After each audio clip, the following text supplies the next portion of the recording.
Hello, everyone. My name is Ashley, and starting off, I want us to take a look at our immune system.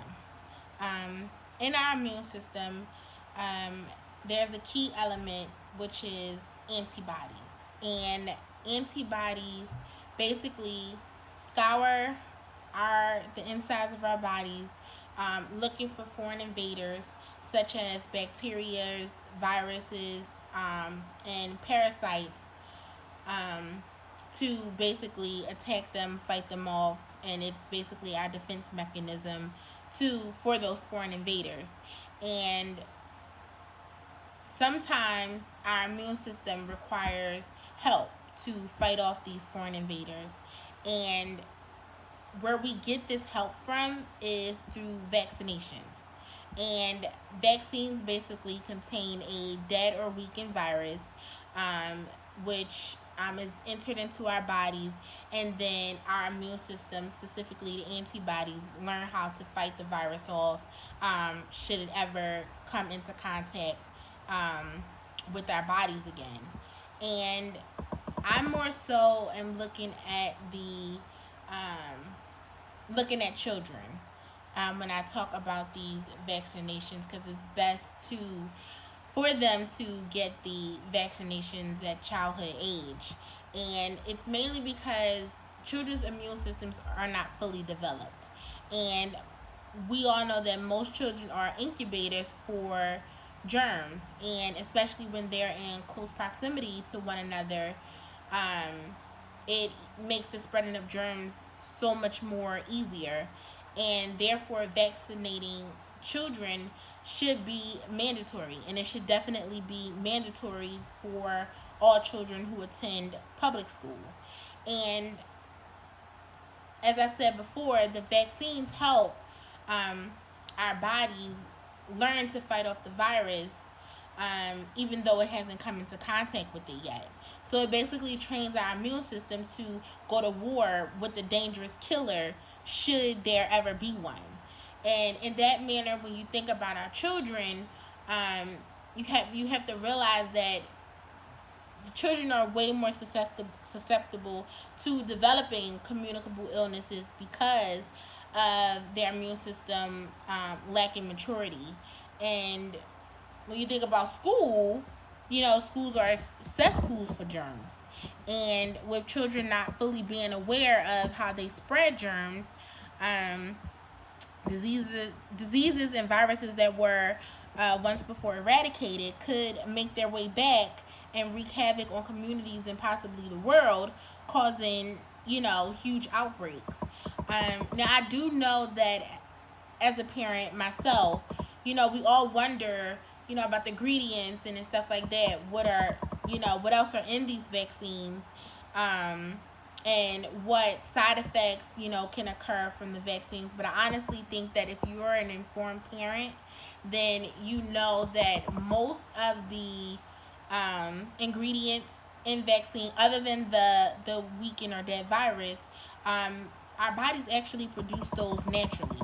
And according to the CDC, which is the Center for Disease Control and Prevention, an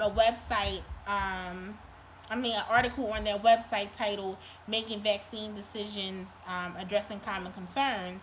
It states that all ingredients of vaccines play necessary roles, either in making the vaccine, triggering the body to develop immunity, or ensuring that the final product is safe and effective.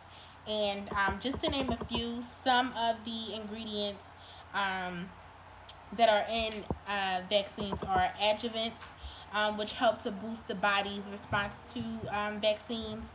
And these adjuvants can be found in antacids, such as like aspirin and antiperspirants. Another ingredient that is in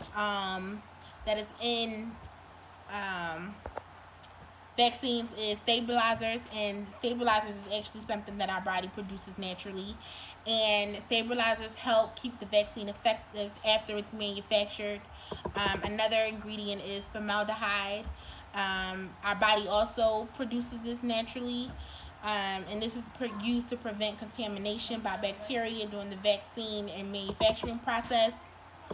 And also another one is thimerosal. This is also used during the manufacturing process, but thimerosal is no longer an active ingredient in any vaccine except for the multi-dose flu vaccines. But they kind of still uses it though.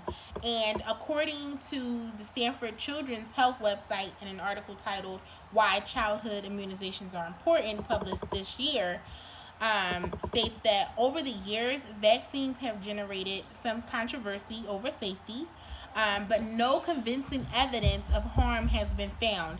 And although children can have a reaction to any vaccine, the important thing to know is that the benefits of vaccination far outweigh the possible side effects. So, I mean, that's good. So, there was a claim by a Dr. Andrew Wakefield, who was linking vaccinations to autism, which actually proved to be false. So, you know what I mean? Like, there hasn't been really anything concrete proving that vaccinations can cause any type of mental health disabilities for our children.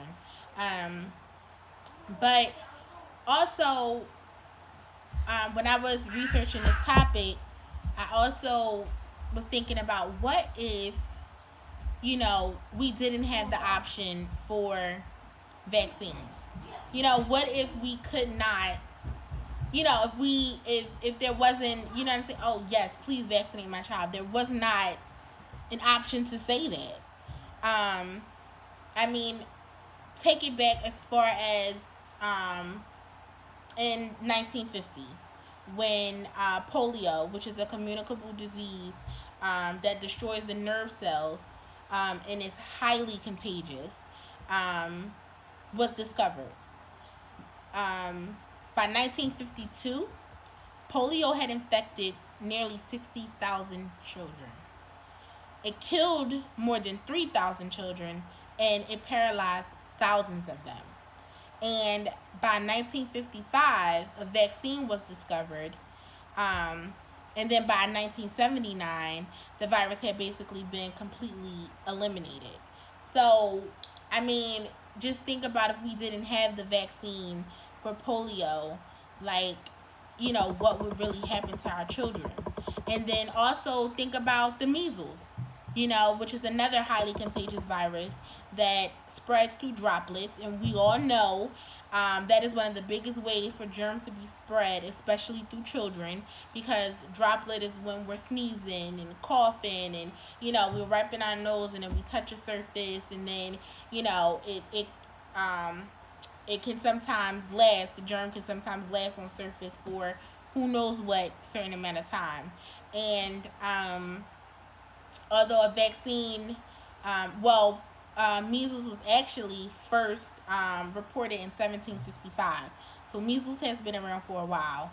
And then a vaccine was developed in 1963, which needed to be tweaked a little bit. So by 1968, an improved vaccine was developed. And by the year 2000, measles had been supposedly declared eliminated. However, according to WHO, which is the World Health Organization, in a fact sheet titled Measles, which was published December 5th, 2019, stated that even though a safe and cost-effective vaccine is available, in 2018, there were more than 140,000 measles deaths globally, mostly among children under the age of 5. But during 2008 to 2018, measles vaccination prevented an estimated 23.2 million deaths. So making measles vaccines one of the best buys in public health. And it seems to be that there is actually more communicable disease arising all the time, such as the whooping cough. And now we have the coronavirus. And these all pose a serious threat to our children. But also, on another important note, we have to think about getting our children vaccinated helps to protect them. And as a parent, that's what we want to do. And it also protects other children as well. So making vaccinations mandatory for school children should be a no-brainer. And as a parent, we must do all that we can to protect our children. So sending them out into this dangerous world unprotected definitely puts them at risk. So parents, I persuade you, I beg you, please, for your children and mine, please get them vaccinated. Thank you.